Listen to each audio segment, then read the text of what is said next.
Hey guys, what's going on? This is Carson here, and today is finally the day. After 10 long years of being on YouTube, it's finally time to reveal most of my weather radio collection. This is just a special video I thought I'd make because I haven't actually made a collection video before, and I thought it'd be interesting to do this for my 10-year anniversary on YouTube, so here it is. So I'm going to go through all these radios, tell you a little bit about them. I'll also give you some collector's tips on how good these weather radios are, what kind of prices you'll be looking at, and how rare they'll be. So I think we should get started with the Radio Shack radios, and we're going to start off with the Radio Shack 12991. Now these radios are very common on eBay, and they're pretty cheap actually, because it's a good radio on a budget. Maybe $10–15 is all I'd really pay for this. Right next to it is basically the handheld version of the 12991, which is the 12993.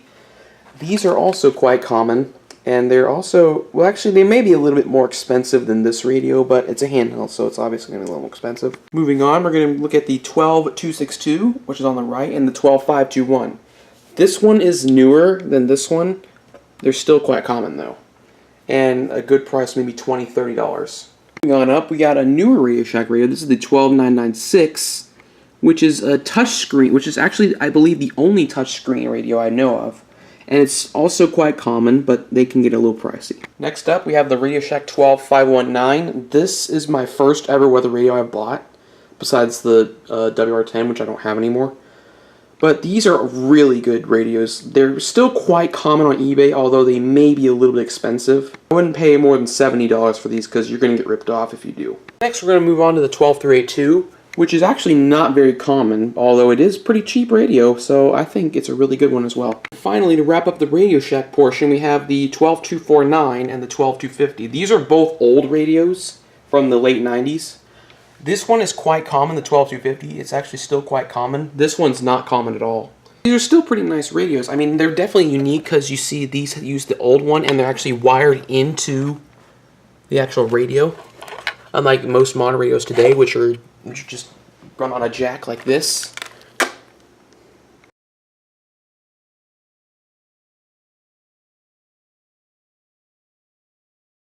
See?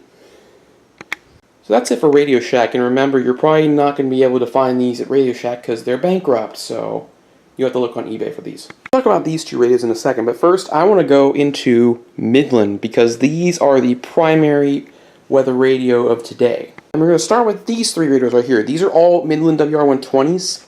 This one is a WR120B. This is the first one I got. You see it's a WR120. These are both WR120 EZs, you can see. And of course, all these are fairly recent radios because they replaced the WR100s. These are really common. You can find them on eBay for pretty cheap. You can even find them on Amazon, the EZs as well. Looking forward to seeing this in the collection.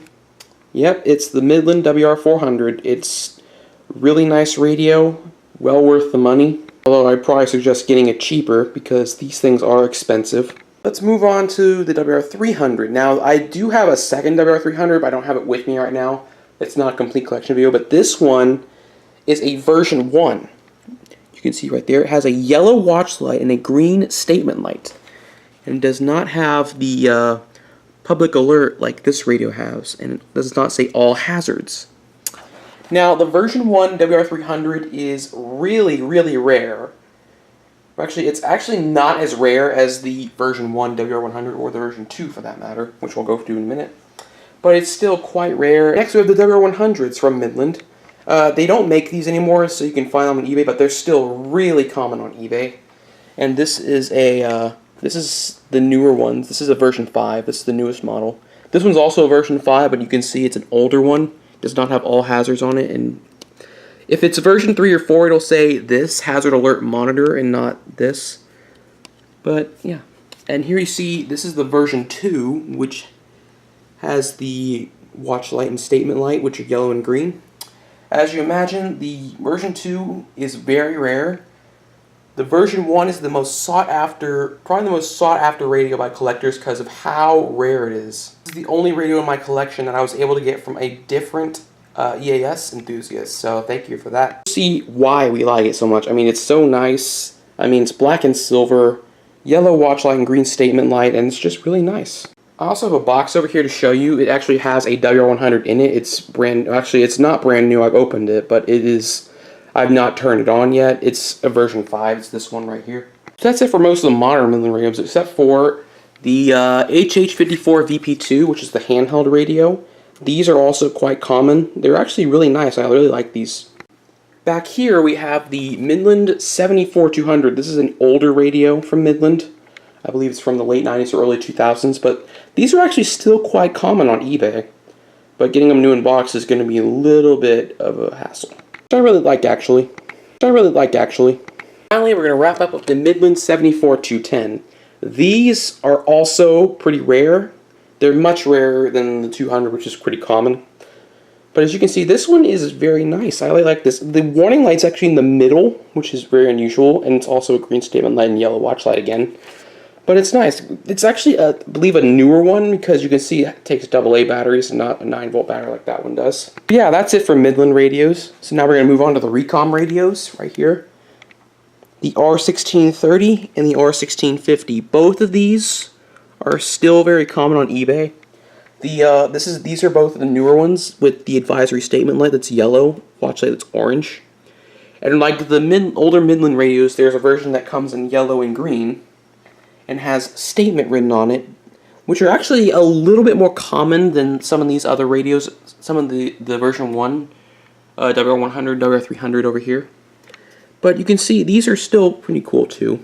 I like the R1650. Because you can see it has memory, it has radio, and everything. Well, these radios are going to be a little bit more expensive, so just watch out for that.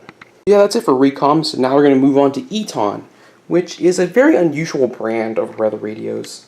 We have the Eton ZoneGuard, the ZoneGuard Plus, and the SolarLink FR370.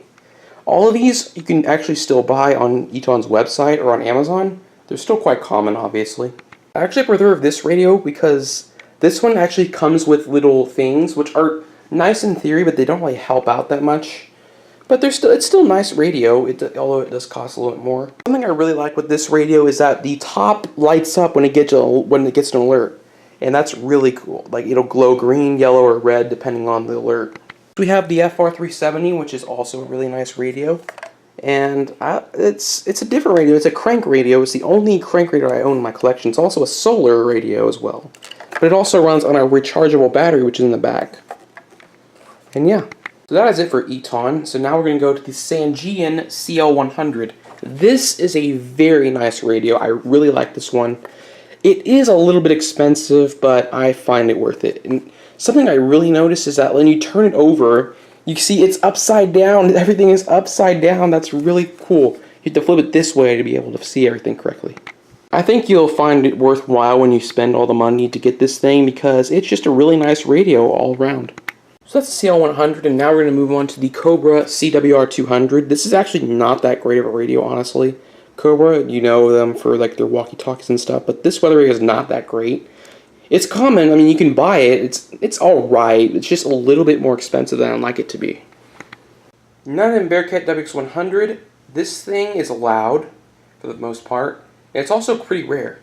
There, we're going to go to the AlertWorks EAR10. This is a very nice radio. It's still quite common on eBay. You could actually buy it on Amazon, really. But it's a really nice radio. I like that after just one set of tones, it'll go off. So that's really nice. It's also pretty loud, too. And finally, we have the First Alert. Forget the model number. First Alert SFA 1150. Which is a nice radio. I really like this radio, honestly. Like the top, this little thing right here, it's going to glow when an alert comes in. It also has the display right here. And the little display is going to show up right there, which is really nice. Something I forgot to mention is that some of these weather radios come with mounting brackets. Like mostly the older radios, like the 12249 and the 12250. I actually got these both with them. I actually got this one new in box, so that's where it came. This one's actually used, but I still got that one, which is pretty cool. I also forgot to mention that these have this little stand you could put on it, on the back of it. See, there's a little slot for that, and it'll stand if you really wanted to. You can also mount it on the wall as well because it has hooks for those, and it's really nice. So that's basically it for the weather collection video. I hope you guys enjoyed this video, and thank you all for staying with me for these 10 long years. And I'll see you guys later.